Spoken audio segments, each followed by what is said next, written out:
না, কোনো নথি হারায়নি। নথি আছে, নথি আছে, কিন্তু পুরানা জিনিস, এটা যেটা আপনাকে একটা জিনিস বুঝতে হবে যে পুরানা জিনিস এভিডেন্স, একটা ছোড়া যদি মার্ডারের একটা ছোড়াও যদি আপনি এখানে রেখে দেন এত বছর 14 বছর পর, এটা তো জং ধরে। আমি যেটা বলেছি পুড়েছে সেই কথাটা আমি কখনো না ডিবি অফিসে অনেক গায়েবের প্রশ্ন, গায়েব শব্দটা আমি ব্যবহার করিনি।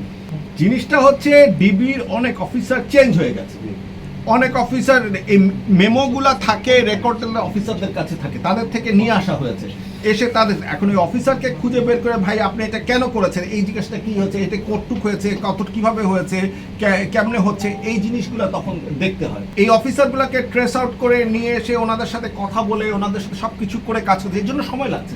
মানে এটা তো পিবিআই এর কাছে আসছে মাত্র 6 মাস আগে, তো পিবিআই কে তো এই জিনিসটাকে গুছাতে হবে, পিবিআই কে এই জিনিসটাকে গুছিয়ে কাজ করতে হবে। একটা যা ইচ্ছা তার রিপোর্ট তো করা যাবে না, এটা চাইলেও একটা রিপোর্ট করে দিলে সেটা তো হচ্ছে না, তাহলে তো ইনভেস্টিগেশনের দরকার ছিল না।